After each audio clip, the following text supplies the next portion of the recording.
جتوئی اس کا video leak ہوا ہے، اور انفیکٹ یہ کہانی تو آج تک بہت پہلے شروع ہو گئی تھی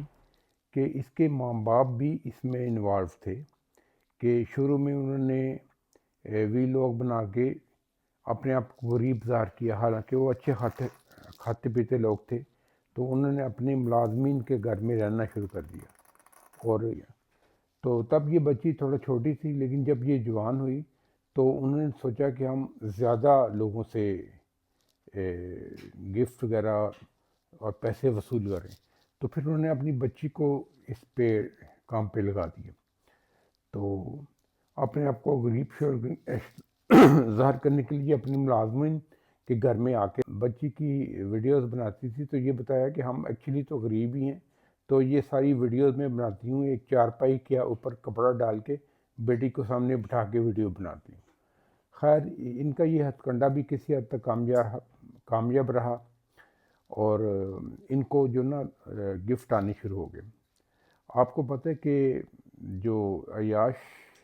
دولت مند مرد ہیں وہ اپنی عیاشی کے لیے کھلے ہاتھوں سے پیسہ لوٹاتے ہیں، پیسوں کی بچھاڑ ہوگی، بلکہ بعض بزنس مینوں نے ان کو شیئرز دینے شروع کر دیے، اور وہ اب ایک شیئر جو ہے وہ لاکھوں کا ہے۔ تو دیکھتے دیکھتے ان کے دن بدل کے، تو جب یہ سب کر رہے تھے تو ڈاکٹر عفان ہیں، ان کا بڑا اچھا ویلاگ چلتا ہے، وہ سماجی مسئلوں پہ بات کرتے ہیں، نفسیاتی مسائل پہ، طبی مسائل پہ بات کرتے ہیں، اور اس کے علاوہ پھر کوئی ملکو ہیں، ملکو ویکسین، انہوں نے بھی اس پہ کنڈیم کیا اور ان کی والدہ کو سمجھانے کی کوشش کی کہ اپنی نخیز بچی کو اس کام پہ نہ لگائیں، آپ خود ان کو بھوکے بھیڑیوں کے آگے پھینک رہی ہیں۔ جب یہ گفٹ اس کو اتنے ملے، پیسہ آنا شروع ہوا، تو پھر ظاہر ہے جو لوگ گفٹ دیتے ہیں، پیسے دیتے ہیں، وہ فری میں تو نہیں دیتے، وہ انہوں نے وصول بھی کرنا ہوتا ہے۔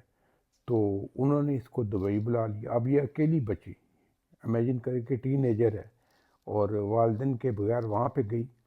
اور وہاں پر بھی اس کی مشکوک سرگرمیاں تھیں، اور پھر اس کی ایک ویڈیو لیک ہو گئی، نازیبا ویڈیو۔ اب یہ جب نازیبا ویڈیو، وہ آپ سمجھیے عفان اور جو ملکس ویکسین ہے اس کو بلیم کریے کہ انہوں نے مجھ پہ جھوٹے الزام لگائے ہیں، اور یہ ویڈیو جو ہے یہ اے آئی جنریٹڈ ہے۔ تو ساتھ میں اس نے